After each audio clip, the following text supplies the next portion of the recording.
reaching out to mentors and asking for help and asking the right questions and not being afraid to ask those questions, not raising your hand to say you want to do something, but you don't know how to do it, and asking for that guidance. That's been huge for me.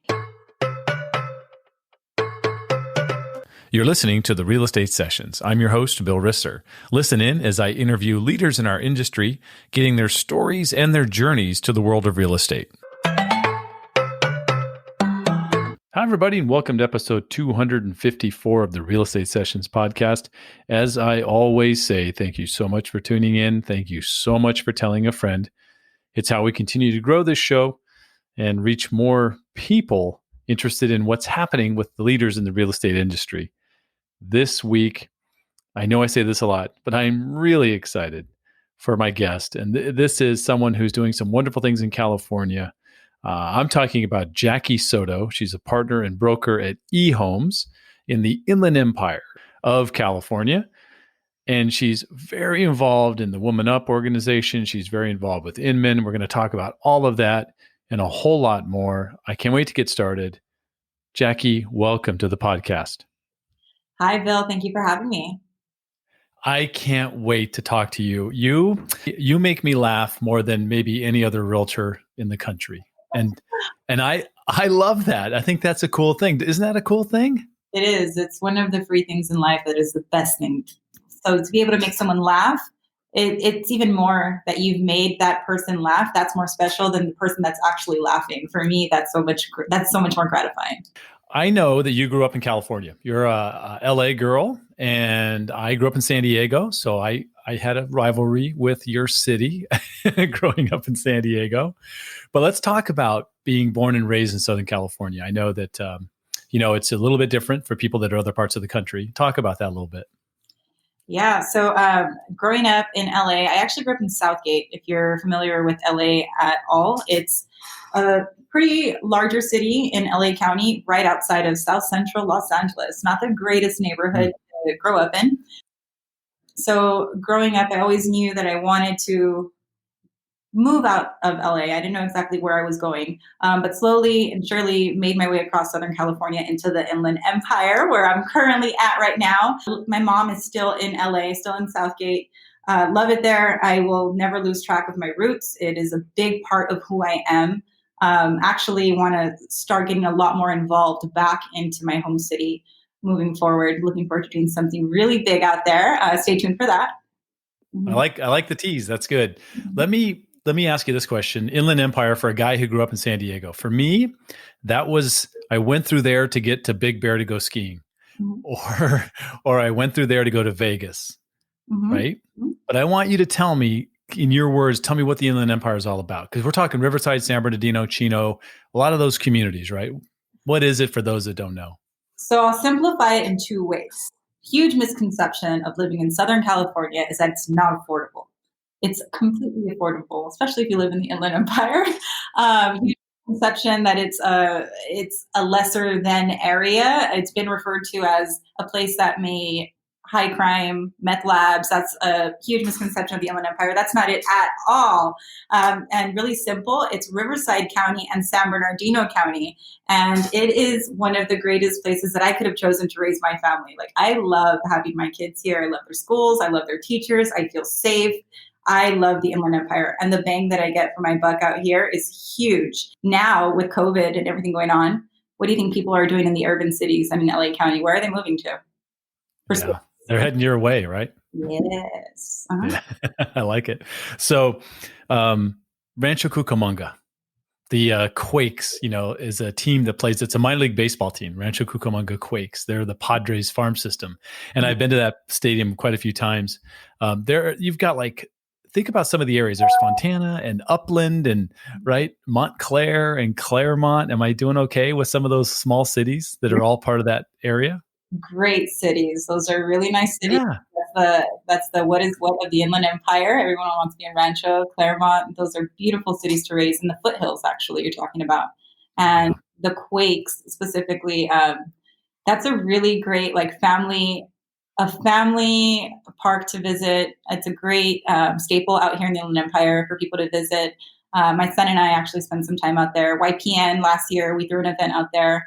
A lot of local realtors partner with the baseball team as well to grow their business that way, do a lot of client events there. So, yeah. All right. So look, you grew up in LA. Is it Lakers, Dodgers, maybe old school Rams or Raiders? What's your team? What's your sports? What's your love? I am not a sports fan, ironically, but I'll tell you a Okay. fun fact, okay? So, fun fact is this last week, we interviewed and are making a hire for an agent who used to play minor league baseball. So, he played for the Tigers. Do you know where the Tigers play? Detroit, sure. And then they also, spring training is in Florida, in Lakeland. Florida. That's your state, right? So, if I had to pick Dodgers, my son likes the Dodgers, okay? I found out in my research that your mom's in the industry. So how early did you know that real estate was going to be your path? Not early. Well, I mean, early in my adulthood, I guess, but growing up, I was going to be a doctor. I went to school to be a Oh, doctor. I worked in pharmacy. I was actually in the pharmacy at UCLA. And while I was studying, I did an open house. I was helping out my mom's colleague, and I did an open house for him, right? Just to make some kind of side change on a weekend. I had off. And he told me, this is my story, is he told me if someone walked in and bought the house, I would make $2,000. Mind you, I was like, I think I was 18 years old, turning 19. I was working in a pharmacy. That $2,000 I would have made maybe over the span of a month and a half, right? So he tells me if I spent 3 hours in a home and someone bought it, I would make $2,000. So imagine this 18-year-old struggling eating ramen, going to college, right? Someone walked in. Sure enough, someone walked in, and I thought it was the best thing ever. I was like, I can do this. Always my story that I got into it for the wrong reasons. wow. So was that the trigger? Was that it? Like you went, okay, I'm going to go this route. Mm-hmm, mm-hmm. So that's a great story. There's got to be others because first of all, you look very young already, and I can't imagine at 18 you had to look very young, or 18 or 19. How does that work out when you're like showing up as the agent or helping out? Did they ask you some questions like, are you old enough? Yeah, I still get that. I have a baby face. So throughout my 20s, I was always younger. And I always took that. It was always very intimidating for me. I would walk in feeling that way already. And it always comes down to mindset. That's what I tell my agents too. It will always come down to the way that you're feeling walking into that meeting. So because I felt younger and experienced, I think that portrayed in the way that I presented myself to clients. So then I spent the majority of the beginning of my career studying. I wanted to empower myself to know all of the answers so that no one could judge me based on the fact that I look young. Oh, I love the fact you've turned that into how you help train new agents. I mean, and you probably have some young ones coming through, right? Same sort of situation. Same sort of situation. So, speaking about going back to school, when I went back to school and I wanted to really pursue excellence in real estate, I went to get my broker's license to be able to have kind of that notch on my belt. Now, moving forward, it's a lot of those other designations that I'd like to pursue. I know your C2X, is it commitment to excellence? There you go, the commitment to excellence. Yeah. That's a huge one. And just pushing agents to pursue education because our industry is just constantly evolving, right? And I feel that once you kind of pull your foot off of that pedal, it's very easy to fall behind, especially with everything going Right. on right now. I think a lot of realtors are being weeded out. Yeah, I completely agree. I think there's going to be I heard it's a weird phrase to use, but like a culling of the herd, right? Because we have a lot of agents who are not as heavily involved, who don't. The way I look at it, the realtors who are super successful, like yourself, you're constantly looking for ways to serve people. I think I see you as someone coming from an area of service, right? And that mentality, and it really shines through. And that's, don't you believe, part of your success or most of it? Yeah, I love that all of these bigger companies are going to referral based models and agents aren't able to just purchase a connection with a consumer and ruin the experience. So who were you with prior to opening your own brokerage? Who were you with? What was the company you had your license at? I was actually under a team. Active Realty was the team that I was with. And prior to that, I was with Remax. I was only with two brokerages prior to actually opening my brokerage. And it was a really great experience. I'm lying to you because when I got licensed, I was with KW, but that was very brief. Had every role from like a buyer's agent. Before that, I was an assistant. I've been in a transaction coordinator. Again, all of this a part of the journey of learning, right? Yeah. Yeah. That's some really, as a past branch manager for Chicago Title, I love the fact that as a realtor, you were a TC because you understand exactly what's happening in that role, right? Read word for word every contract. I still do, within minutes. Speaking about like empowering other agents, the agents here within minutes of CAR putting out the PEAD form that we had to send out prior to showings now. Within minutes, we had it out to our agents, talking to them about it. This is something we're implementing. We need to read it, give a class on it. That within 24 hours, making sure that everyone knew what we were doing. Was opening a brokerage always in the back of your mind? Did you know you were going to be a broker owner? Yeah, I did.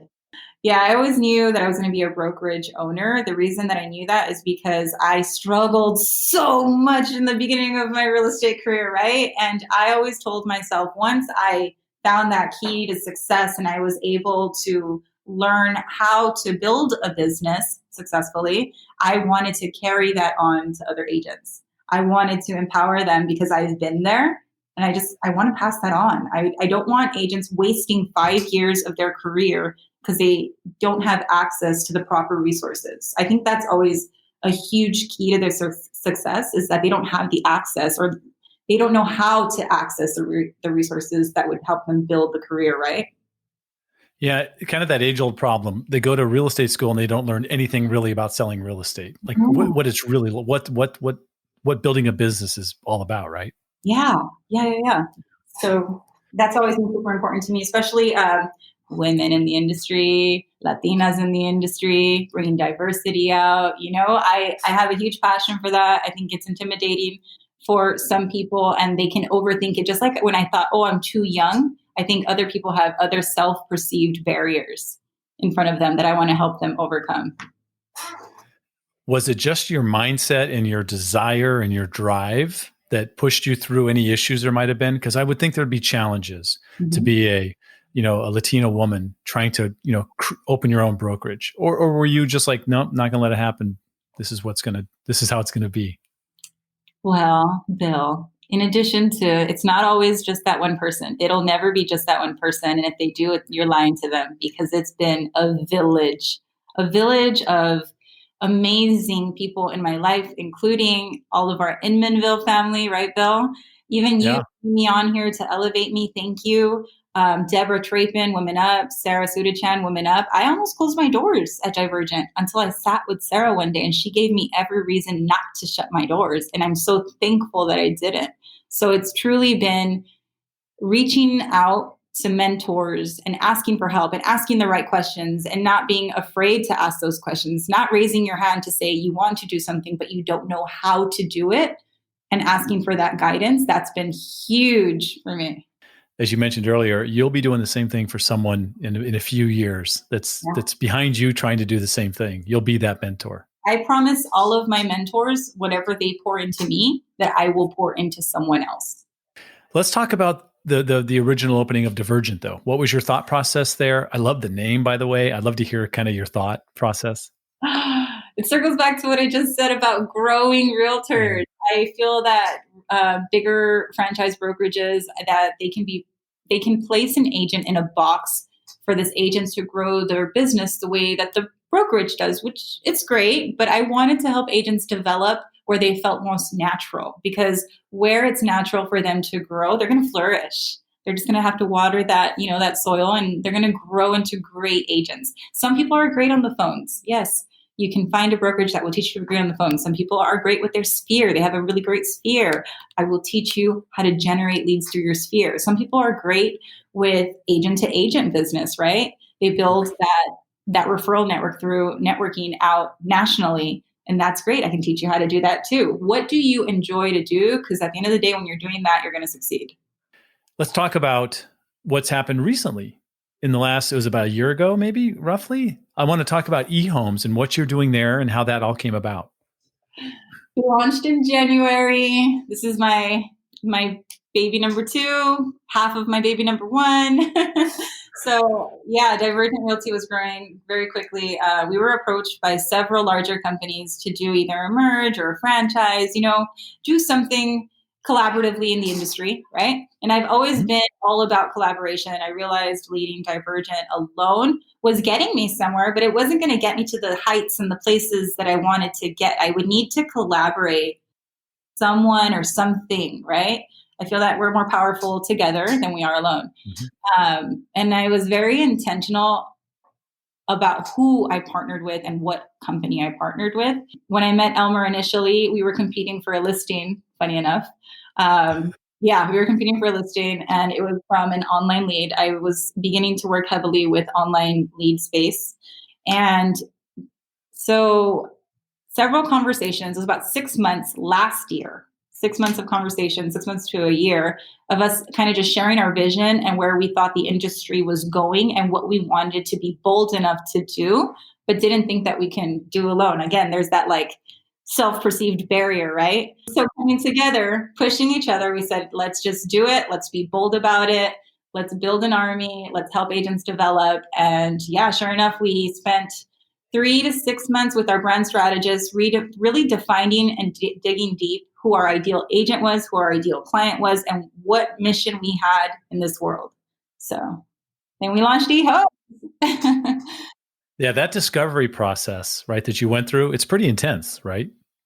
It is. It is, especially giving up my baby Divergent because I lost the name battle, right? But I mean, if everyone is out there listening, eHomes that's pretty brandable. It's pretty simple. It's clean. So we stuck with it and we moved forward. I kept my blue. He kept his orange. We did a lot of market research with regard to the consumer out here in the Inland Empire. We also did a lot of research on larger companies. Like we partner with tech companies online, right? So we did a lot of research on what they're looking for. What type of agent do they want? Because these are the companies that we want to partner with and serve. I want to kind of circle back to Woman Up. I know this is. I think it was Deborah Trapin. Who started Woman Up first of all? I know Deborah Trapin was involved. I think Sarah, a few others. How would you explain that amazing community to somebody who doesn't know about it? That amazing community is the reason why I'm here. That amazing community. I always tell Deborah this. And Sarah. I'm not 100% to development with Woman Up. Like I'm not Sherry Chris yet, right? And I say yet. I hope everybody caught that. Sherry Chris is one of my all-time favorites. She's such a badass in the industry. I love her so much. But I'm developing. And the reason behind my development, a huge reason, is women like them. Our brand strategist, as a matter of fact, very involved with Women Up, Stady Statham. And really the whole premise behind Women Up is women bringing awareness to the statistic. I mean, in California alone, I think the statistic is 14% of brokerage owners are women. And that needs to change because if you look at the stats, how many women are actually realtors? We exceed men by far. And we want to bring awareness to that. We want to change that. And the only way that we're going to do that is if we normalize it and we do it ourselves. Like I told you in the beginning of the podcast, I don't have all of the answers. I am not perfect. But that's not going to stop me from pursuing these answers, from studying, from trying.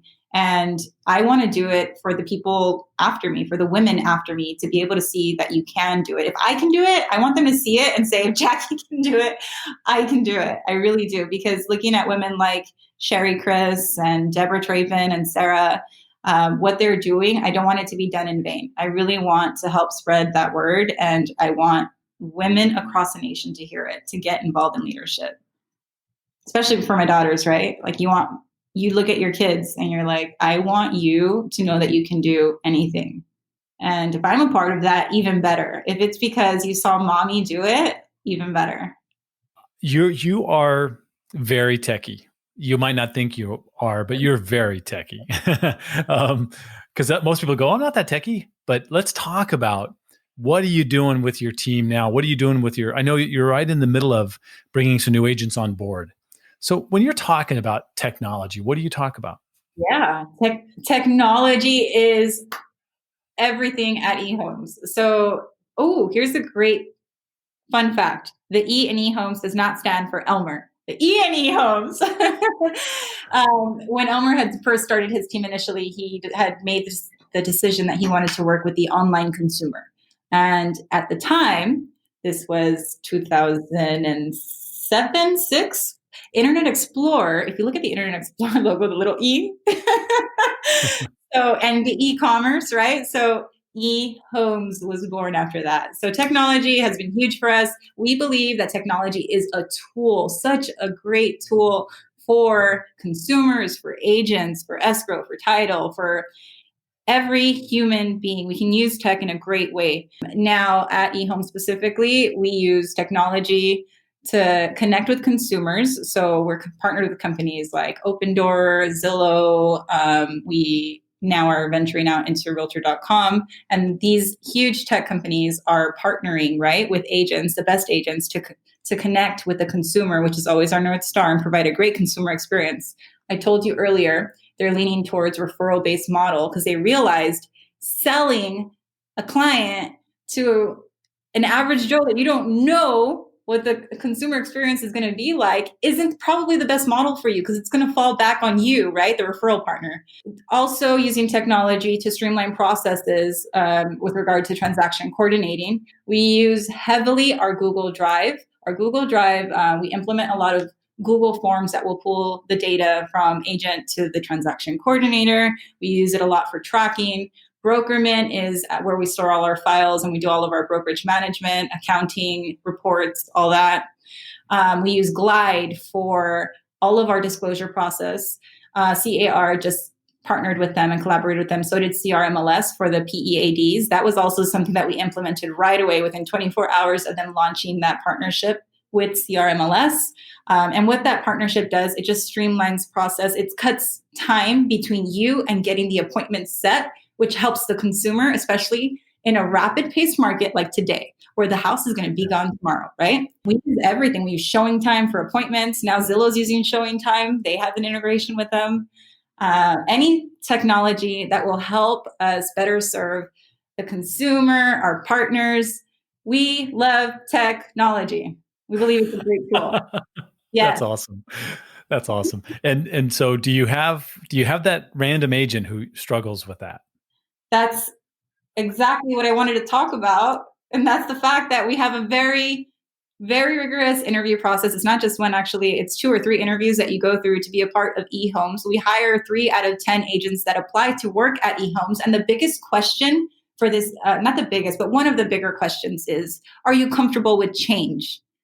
So why we ask that is because just like our industry is changing, we want to keep up with that change. We're going to find ways to improve the process for you. We're going to find ways to improve the process for the consumer. And we're going to beta test a lot of these products. We're going to test products that might not be the best initially, but they partner with eHomes because they know we're willing to adapt. And some of these products turn out to be great products, just like Glide. We were beta testing that one.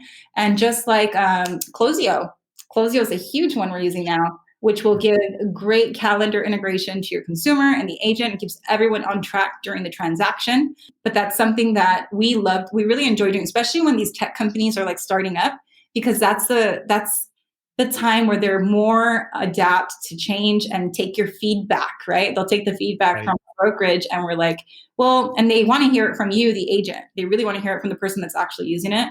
And they'll ask and we'll give them the feedback and they'll adjust and they'll pivot the product to be able to better serve the agents. So we love technology. Yeah.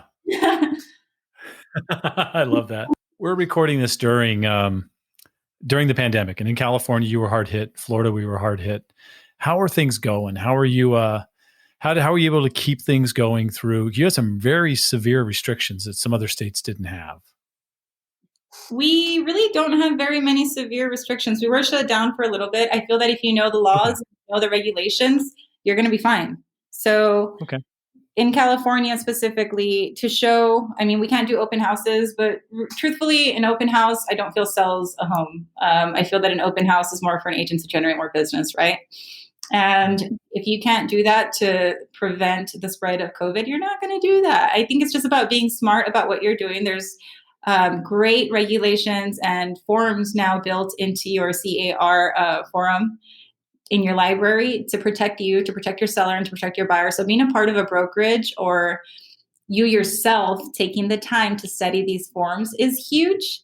But it's really just a matter of a few extra forms and no open houses. Our office, I do miss agents in our office, so that's huge. I'd say, if anything, culture, the suffering of culture and collaboration is there because you miss everyone and you miss the networking, and now it's just either through Zoom or FaceTime, and that's made us suffer. But as far as being like rigorous with regulations, I think that as long as you're following guidelines, you're fine. We've actually been doing better now than we were before.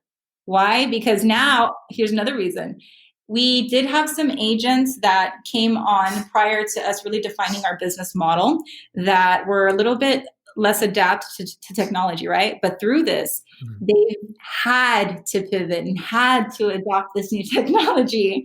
And so it's helped their Right. business. Yeah, I think that's great. It accelerated some things that were going to be coming anyways, right? Yeah. It definitely sped them up. Yeah. So that's Sure. good. Good. Look, Jackie, I've had you here well past the time I've asked of you, so I'm going to ask you the same final question I've asked every guest since the first one, Jay Thompson, way back in 2015, and that is, what one piece of advice would you give a new agent just getting started? Just be collaborative, be willing to share. I think a lot of reasons people reach out to Elmer and I is because we're willing to share. We don't really think that there's a secret sauce. It's a lot of hard work, a lot of studying. Bill asked me before the podcast, I don't know how you do it all. You can see my hair right now. It's been in a bun all day. Keep moving forward. And so much as you excel and elevate yourself, pass the baton, be able to share. If you see someone doing something wrong, don't be afraid to give feedback. And accept feedback. That's also huge. You need to be able to accept feedback to be able to grow, ask for it, seek it out, and continue to grow as an industry. Please, we need more professionalism in our industry. You were talking about the laws and it being more rigorous in California. As long as you're professional, it's fine. I've been a professional this whole time and we've been fine. Yeah. Jackie, if someone wants to reach out to you, what's the best way for them to do that? You can follow me on Instagram, Jackie Soto Broker. You can contact me via email, jackiesotobroker@gmail.com. I say go the Instagram route. She's hilarious there. It's a lot of fun. Jackie, thank you so much for your time today. I really appreciate it. I waited way too long to get you on the show, and I can't wait to see you live somewhere at another event soon. I'm sure I'll see you at Inman September 15th, but can't wait to get back to see you in person. I can't wait either. Thank you, Bill, for having me. Thank you for listening to the Real Estate Sessions podcast. To leave a review or rating, go to ratethispodcast.com/RE sessions. You can also subscribe to the podcast at your favorite podcast listening app. Finally, you can go to therealestatesessions.com and subscribe to our email newsletter and be notified whenever a new episode is released.